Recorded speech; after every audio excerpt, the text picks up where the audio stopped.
మాతృదేవోభవ. ఇభముఖ కుమార పూజిత శుభముద్రా శూలభద్రా సూక్తి సుభద్రా. జగన్మాత ఇభముఖ కుమార పూజిత శుభముద్రా శూలభద్రా సూక్తి సుభద్రా. ప్రభవించితు మా కొరకై ప్రభవించితు మా కొరకై అభయాంకుశ కమల పాశహస్త నమస్తే. అభయాంకుశ కమల పాశహస్త నమస్తే. ఏబిఎన్ ఆంధ్రజ్యోతి ప్రేక్షక మహాశయులందరికీ నవజీవన వేదం అనే కార్యక్రమంలో 1529 భాగానికి, ప్రత్యేకించి లలితా సహస్రానికి సాగుతున్న సామాజిక వ్యాఖ్యలో 229 భాగానికి స్వాగతం పలుకుతాం. 333 నామానికి వచ్చాం మనం. వారుణీమద విహ్వలాయై నమః. 332 వామనయనాయై నమః. అందమైనటువంటి నేత్రాలు, ఆ నేత్రాలే మనకు దర్శనం. అందుకే విగ్రహ ప్రతిష్ఠ జరిగే వరకు నేత్రాలు విప్పరు, కళ్ళు కనపడనివ్వరు జనానికి. ఆ దృష్టి జనం మీద పడకూడదు అనేది ఒక శాస్త్ర సంప్రదాయం. ఎందుకంటే యంత్రంలో ఉంటుంది అసలు శక్తి, విగ్రహంలో కాదు, ఉండే యంత్రంలో ఉంటుంది. యంత్రంలో ఉండే బీజాక్షరాల్లోనే నిక్షిప్తం అవుతుంది. అది కూడా లక్షల కోట్లు జపం జరగాలి. ఊరికే అక్కడ ఏదో గీతలు గీసేస్తే సరిపోదు. ఆ చేసేవాడు చాలా చిత్తశుద్ధితో చెయ్యాలి. అందుకే మనకి ఎన్నో దేవాలయాలు కొడుతున్నా అక్కడ ఏ శక్తులు ఉండవు, ఊరికే వ్యాపారాలు తప్ప. కారణం ఏమిటంటే ఆ మంత్రశక్తి, దానికి తగిన తపస్సు చిత్తశుద్ధి ఉండడం లేదు. అందరి హృదయాల్లో ఏవో కలుషిత భావాలు. తప్పితే ఇక్కడ ఒక ఆలయం కడుతున్నాం, ఇక్కడ జపం చేయాలి, తపం చేయాలి. ఇది మొత్తం విశ్వమానవ సంక్షేమం కోసం, ఏదో మన కుటుంబం బతకడానికి కాదు, ఇది మన కులం పౌరుషం వ్యక్తం చేసుకోవడానికి కాదు అనే భావన రావాలి మనుషుల్లో.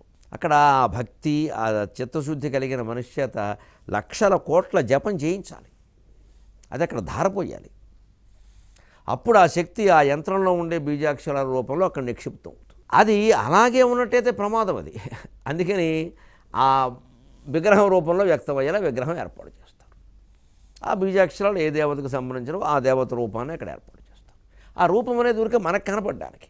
కానీ మనిషిలో ఉండే జీవశక్తి మానవ దేహం ద్వారా, ప్రధానంగా కళ్ళ ద్వారా వ్యక్తమైనట్టే యంత్రంలో ఉండేటువంటి బీజాక్షరాల్లో ఉండేటువంటి మంత్రశక్తి, తపశ్శక్తి అది విగ్రహం ద్వారా, ప్రధానంగా విగ్రహం నేత్రాల ద్వారా వ్యక్తం. ఇవాళకి కూడా మానవ జీవనానికి డిఎన్ఏకి పుట్టుమచ్చలు అయిపోయి, రకరకాల చేతి గీతలు అయిపోయాయి, మూతి గీతలు అయిపోయాయి, అన్నీ అయిపోయాయి. చివరికి ఐ లిప్స్, కంటిపాపలు చూస్తున్నారు. ఇప్పుడు చూసుకోండి, కళ్ళు అంత ముఖ్యం. జీవం వ్యక్తమయ్యేది కళ్ళలోనే, ప్రధానంగా ప్రాణవాయువు పోయేది కూడా కళ్ళల్లోంచి. అందుకే కళ్ళు ఖచ్చితంగా పోయిన వాడికి తెలుసుకునే ఉంటాయి, తర్వాతే మోస్తారు. కానీ తర్వాత కన్ను మూశారు అంటారు. కన్ను మూశారు అంటే అయిపోయిందని అర్థం. బిడ్డ పుడితే కూడా కన్ను తెరిచాడు అంటారు. అంటే ఆ జీవం అక్కడి నుంచి వ్యక్తం అవుతుంది కాబట్టి. అందుకే వామనయనం. మనం అమ్మవారి దర్శనం కొడుకున్నా కూడా ఆ నయనాలే. అందుకే ఎన్నడు నిన్ను చూచెదను, ఎన్నడు నీ మృదుమోహనంబులో కన్నుల వెలుగులో మునిగి కనగరాని రసప్రపంచ భావోన్నత వీధులందు పదమో పలుకో మృదుభావ ఖండము చిన్నిదొకండ్లు నేరుకొని చీల్చెదనో భవమెల్ల పార్వతీ. ఎప్పుడు నేను చూస్తాను, ఎప్పుడు నీ మృదుమోహనాలైన నేత్రాల్లోంచి కాంతి ప్రసరిస్తూ ఉంటే ఆ కరుణాకిరణాలలోంచి చిన్న పదమో భావమో భావఖండమో ఏరుకొని నా జీవితాన్ని కవిగా, పండితునిగా, సాహిత్యవేత్తగా తరింపజేసుకుంటాను కదా అని ప్రార్థించాను నేను అమ్మవారు. భారతి అన్నాను, ఇక్కడ పార్వతి అంటున్నాను, ఏదన్నా ఒకటి. అదే వామనయనాయై నమః. ఇప్పుడు 333వ నామం వారుణీమద విహ్వలాయై నమః. వారుణిని సేవించడం వల్ల మదమెక్కినటువంటి, వారుణిని సేవించిన మదం కారణంగా విహ్వల పట్టుదప్పినటువంటి స్థితి కలిగిన దాన నీకు నమస్కారం. వారుణి మద విహ్వల చాలా ఇబ్బంది పెట్టేటువంటి నామం ఇది. చెప్పేవాడిని, వినేవాడిని కూడా, అనుసరించేవాడిని మరి. కానీ మనకి లౌకికంగా ఏర్పడినటువంటి అర్థాల కారణంగా ఇటువంటి నామాలు చాలా దురభిప్రాయాల పాలయ్యాయి, దుర్వ్యాఖ్యల పాలయ్యాయి.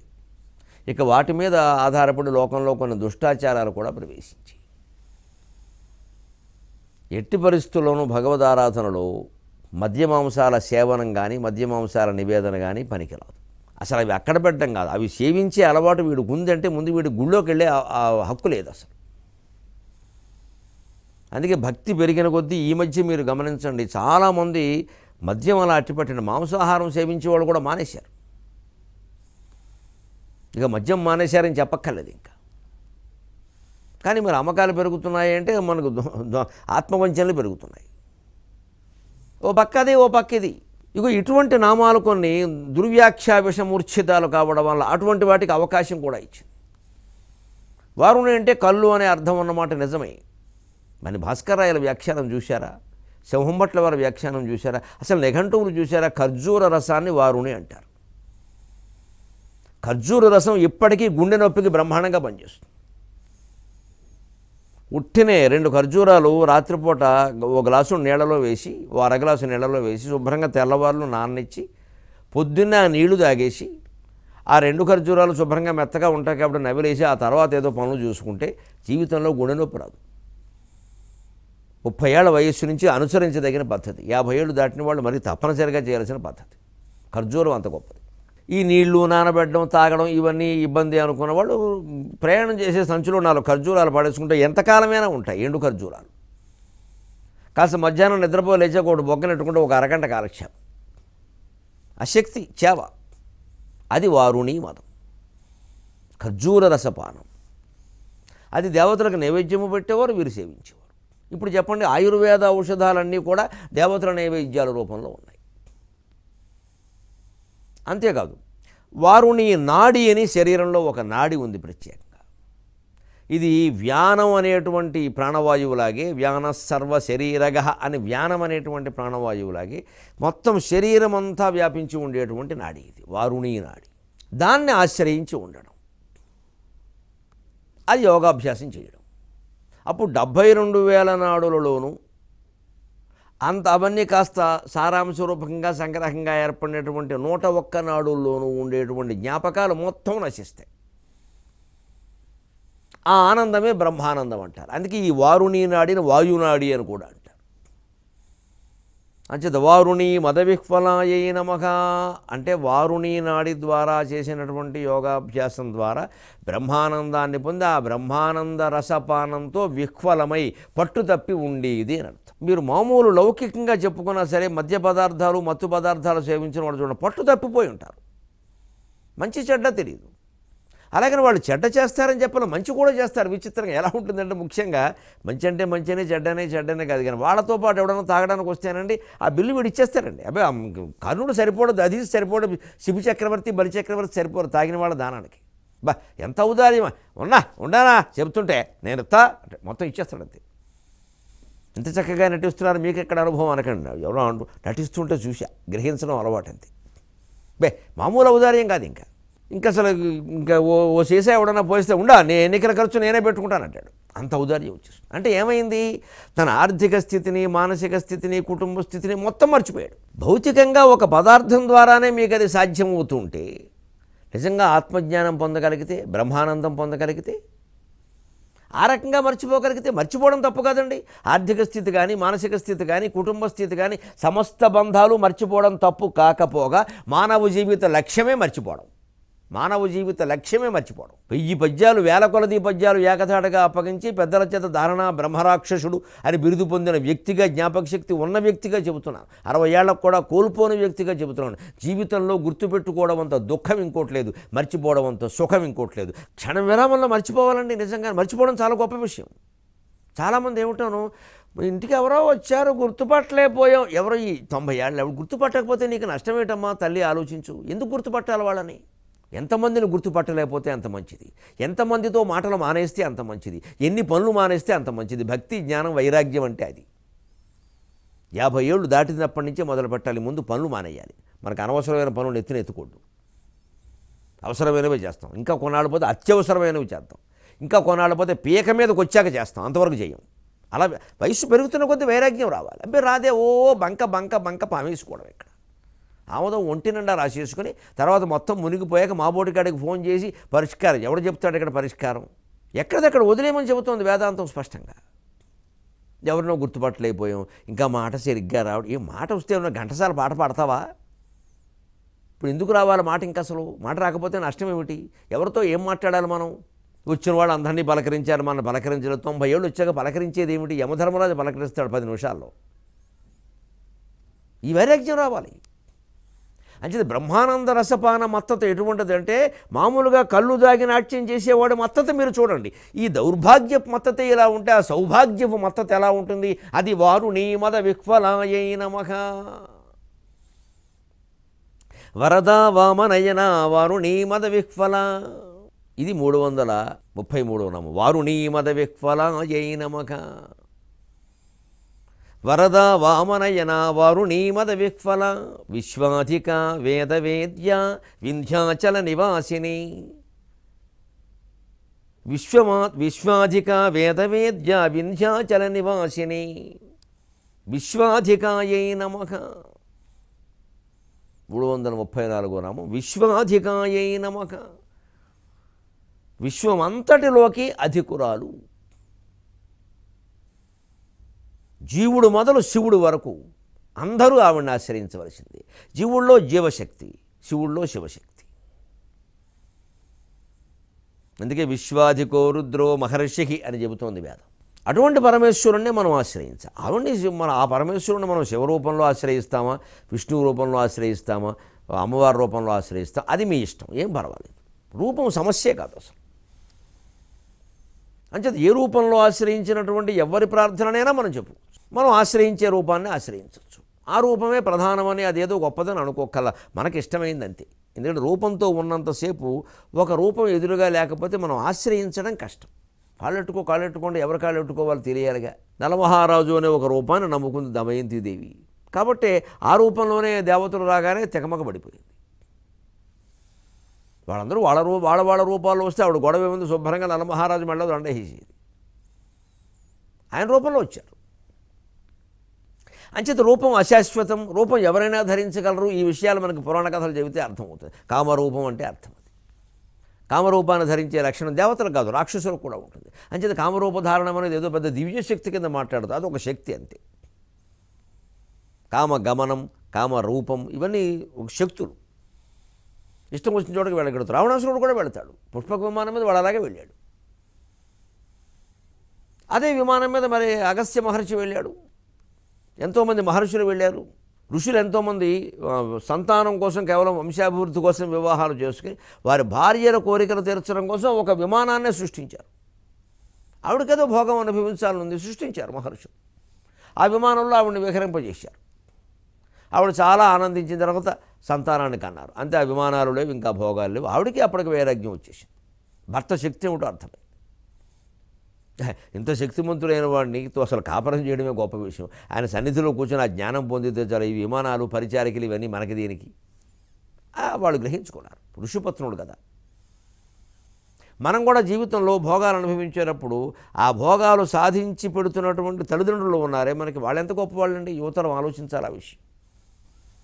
కడుపులో చల్ల కదలకుండా సుఖంగా ఏదో స్కూల్ బస్సు వచ్చి ఇంటి ముందు ఆగుతుందా, మనం వెడుతున్నాం, అక్కడికి వెడుతున్నామా, చదువుకుంటాం, ఏదో వచ్చేస్తున్నాం, వచ్చేసరికి మళ్ళీ అమ్మా నాన్న అంతా సిద్ధం చేసి పెడుతున్నారా, సంపాదించి పెడుతున్నారా, మనకి ఏదో ఒక తినడానికి పెడుతున్నారా, మన గురించిన భద్రత తాపత్రయపడుతున్నారా?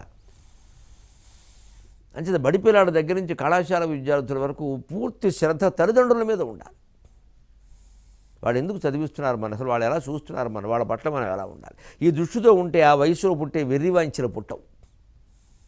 అప్పుడు ఈ ప్రేమోన్మాదాలు, హత్యలు అన్నీ ఆగిపోతాయి. ఆ మాతాపితృభక్తి, గురుభక్తి, దైవభక్తి పాఠశాలల్లో కాదు, కళాశాలల్లో కూడా ఖచ్చితంగా చెప్పాలి. మొహమాట పడకూడదు ఆ విషయంలో. కేవలం పాఠం చెప్పి ఊరుకుంటున్నారు చాలా చోట్ల. వాడు వింటాడు వినడు, పాఠం కూడా వినడం లేదుగా. వాళ్ళు ఎవరో ఇష్టపడండి, వాళ్ళ ఇష్టం ప్రకారం పాఠాలు చెప్తే మనం ఎందుకంటే ఇక్కడ ఒక డిగ్రీ కళాశాలలో ఏదైనా శంకరాచార్య అనే ప్రస్తావన వస్తే కనీసం కనకధారాస్తవంలో ఆ ఉపాధ్యాయుడు 2 మాటలు చదివి, లేదు దేశాన్ని ఏ రకంగా ఆయన ఉద్ధరించాడు, ఆ రోజుల్లో ఉండే పిచ్చి పిచ్చి మతాలన్నీ ఏమిటి, ఒక సమన్వయం ఎలా సాధించాడో చెప్పాలి. ఒక రామానుజుడు ప్రసక్తి వస్తే ఆయన యొక్క సంఘ సంస్కరణ ఏమిటో చెప్పాలి. అది సిలబస్లో లేదని వదిలేస్తే అలాగా.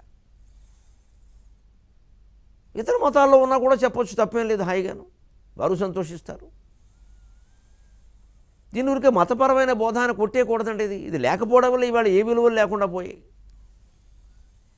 వయసులో ఉన్న కుర్రాడు ఎవరినో ఆకర్షించకపోతే చంపేయడం తప్పితే ఇంకేం లేకుండా పోయింది. అసలు ఇంకా ఎలా సంస్కరించుకురావాలి సమాజాన్ని? ఎవరు ఊరికే ఏదో వార్తలు ప్రచురించుకుంటూ మనం ఏదో దాని మీద స్టోరీలు వేసుకుంటూ కూర్చోవడమేనా? నైతికమైన విలువలకి దైవానికి సంబంధం ఉందండి. దైవం లేకుండా నైతిక విలువలు చెప్పడం సాధ్యం కాదు.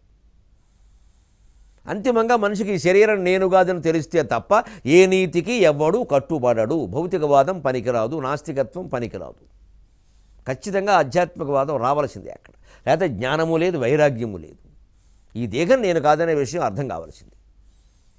దేహమే సర్వస్వం, దేహంలోనే అన్నీ పుట్టే, దేహంతోనే పోతాయని. కానీ వాళ్ళకి వచ్చే ఆలోచన ఏంటంటే వెంటనే దేహంతోనే అన్నీ పోతే దేహం ఉండగానే అన్నీ తీర్చుకోవాలా, ధర్మం ఏంటి, నేను అడిగితే ఎందుకు ఒప్పుకోదు అంటే మాట్లాడదండి వాడు. అదే ఎవరో ఈ అబ్బాయిని ప్రేమిస్తూ ఉండొచ్చు ఆకర్షించి, వాళ్ళు అడిగితే వీడు ఒప్పుకుంటాడా?